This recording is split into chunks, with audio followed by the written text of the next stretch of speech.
Being able to pull 240 in a deadlift in a state like this where I'm fatigued from all these 30 rep sets every day that I'm doing on the squat is very reassuring. Whether it's my delusional, thought here or not, but it's actually quite uplifting to think, okay, I can do this 240 in a state like this. That means I'm progressing and I'm kind of, creeping forward in some sort of obscure way that is not exactly in this very second measurable. And the reason why I say delusional is because, sometimes I think we need a little bit of fog around us when it comes to training, because you don't want to be, 100% sure where you are at every point in training. You want to have this like delusional, uplifting inspiration that you're heading in the right direction because you're so far away from the testing phase. That's the feeling kind of that I had today. 240 moved very well, and I'm like, damn. Yesterday I did my squats and also did some bodyweight squats, which I didn't include in the video because I did it right before sleep. I ended up doing like 10 sets of 40 of these weird kind of, I don't know what to freaking call them. I'm calling them hug squats. But really what they are is, if you imagine a squat to hamstring stretch, you can Google that. So I do that over and over again. So it's all knee extension without any hip extension. It just kind of got to me while I was stretching, and I thought, wow, actually, I feel that in my quads. And so I ended up doing a whole stack of them. Quads are fatigued. Obviously, I'm fatigued. But 240 moved well. So it's kind of like, it's weird because I've spent so much of my time in the past doing 240 when I'm fresh. Just come in, okay, that's my daily single. That's my daily limit. Okay, move away. But now I'm kind of doing that with all this fatigue and me being so far away from the testing phase. So in a way, it is very good, at least for our mental aspect to training, because so much of our training life is spent in the building stage, and we're always kind of wondering. But if you're spending a lot of time with singles, doubles, and triples, well, then your assessment of where you are is actually quite accurate, because you're working with weights that are like 90-95% of your max. So okay, shit, that felt quite heavy. I should be not struggling like this with a weight that's 95 if I'm supposed to be at 102, 105% of my previous max. So I'm kind of liking this.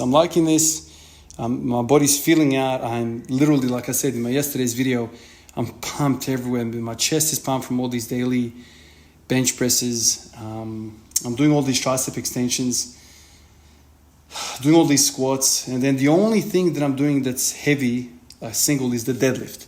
And some of you might be thinking, why not you do the deadlift as well for reps of 30? Well, that's a very silly idea when you're doing everything else. So it's like, I'm only doing one thing for one body part. So squatting is enough for the lower part. Like, doing a set of 30 of squats is very much the same thing as what 30 rep deadlift would be.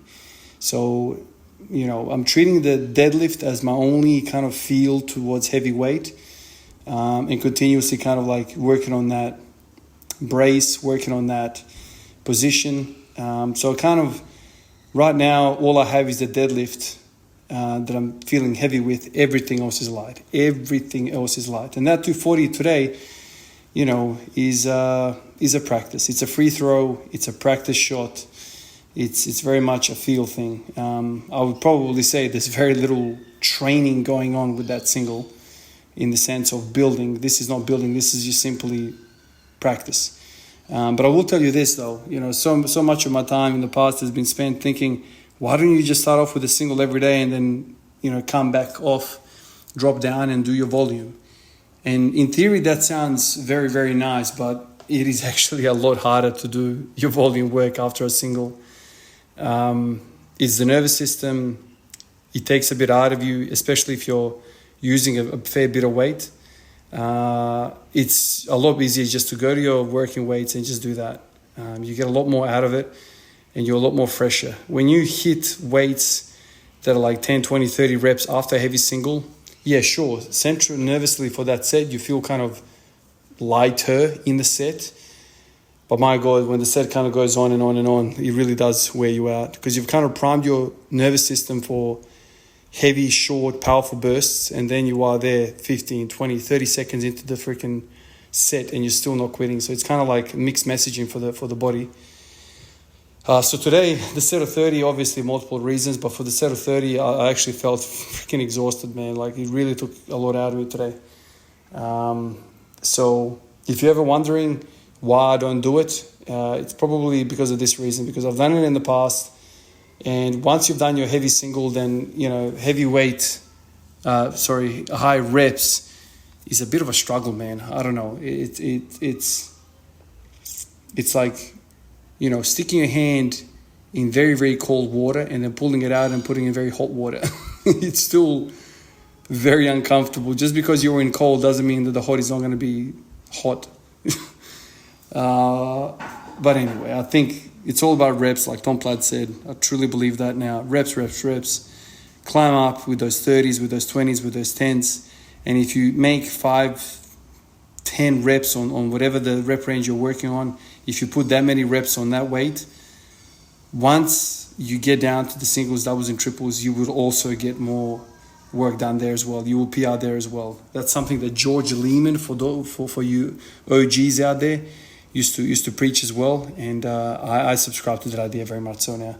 Appreciate you guys like always, and I'll catch you in the next one. Peace out.